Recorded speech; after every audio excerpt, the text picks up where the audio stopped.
Chapter 1. Jill's Studio. Deadlines, deadlines, deadlines, I complained to myself, because no one was there to listen. Well, at least they're good deadlines. I carefully moved pieces of bisqueware, separating them into sets and individual pieces of artwork. The elation I'd felt over being chosen for a private showing of my work at a local gallery had given way to anxiety. The weekend was coming fast, and for the next few days I would live in my potter studio. I remembered my college days in art school when I'd hole up in a studio for an entire weekend making pots on the wheel. Fortunately, I had all my pieces thrown and 2 kilns were in their final glaze firing now. But I had several hundred more vessels on wooden shelves lining the studio walls. They were waiting patiently to be washed, glazed, and fired. I was nearly overcome by fatigue, but I reminded myself that being a freelance potter was my dream come true, so I'd better enjoy it. I poured a cup of hot tea from a delicate teapot. I need caffeine. Lots of caffeine.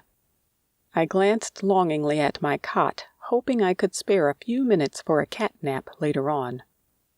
What a blessing to have my pieces become so popular. I cradled a small perfume bottle in my hands, admiring her narrow, sleek lines. Thank you, Lord, for your favor on my work as a potter. My studio was first-rate, tucked away in the mountains and surrounded by fir trees. The view never ceased to provide creative inspiration. My potter's wheel sat in front of the large window where the early morning sun flooded in, gently warming my face as I spent tireless hours shaping precious vessels. I'd been working in the studio all of yesterday and most of today, and it was almost midnight. It had rained off and on all day, but suddenly I heard a different sound. I flipped on the outside light to reveal freezing rain and smiled. Let the elements throw me their worst. I'm protected from the weather, and the raging fire in the kilns will keep me warm all night. Mugs and angel wings. A squatty little mug waited on the table to be glazed. He was part of a set of a matching pitcher, and his round, fat belly-like shape made me chuckle. He reminded me of a perpetually disheveled professor I had in college who never seemed to be able to keep his shirt tail tucked in. Holding the mug up to the fluorescent lights, I gently rotated him and admired my handiwork. Okay, mister, tell me a little bit about yourself. What color do you want to be? Sometimes as I pray and worship, I catch glimpses of my pieces as finished vessels and know immediately how to proceed. Thanks, Lord. I will do an angel theme on this set. My little mug and his companions will be beautiful with an angel wing painted on their white glazes. The matching pitcher will have an angel with accents of blue and gold filigree adorning her rim. I picked up a paintbrush and after several careful strokes on the mug, stepped back and got a long view. Only 7 more mugs to paint, and then the pitcher.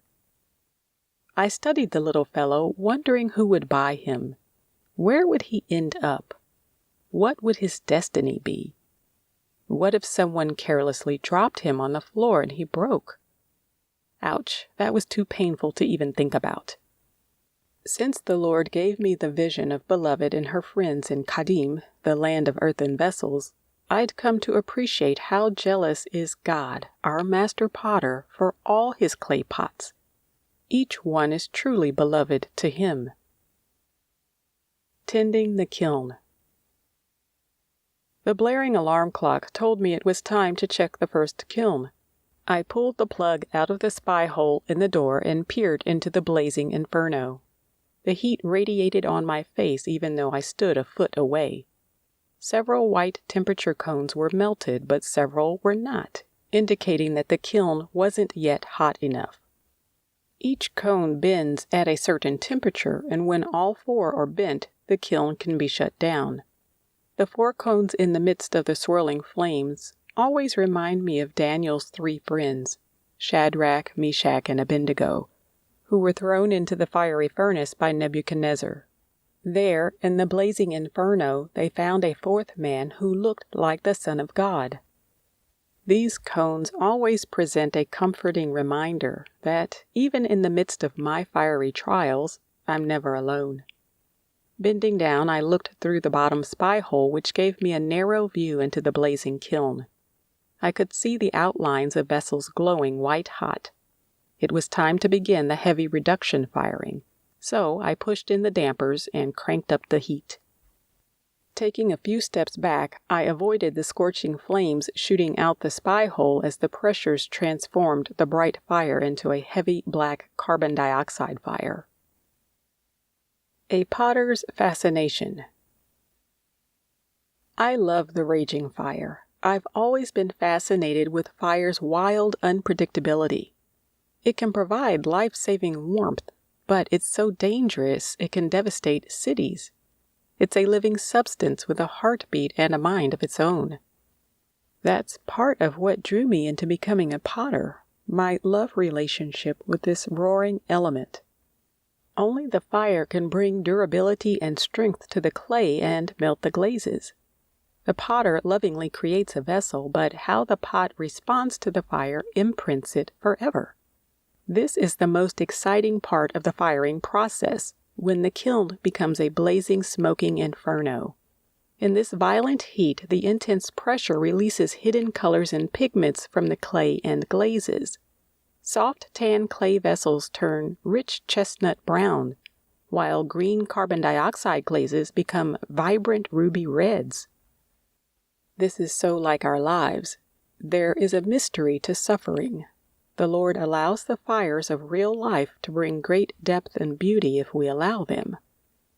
Concentrated, painful fires bring forth the character of God in our lives and help us to complete our destiny.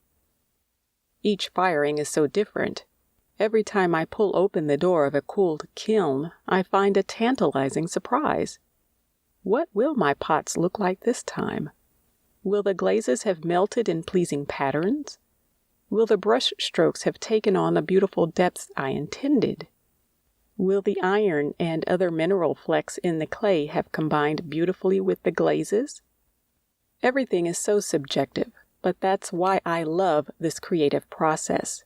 It's full of surprises. What beautiful vessels will await me this time? It's just like every believer's journey. None of us knows what the end result is going to be as we go into the fire.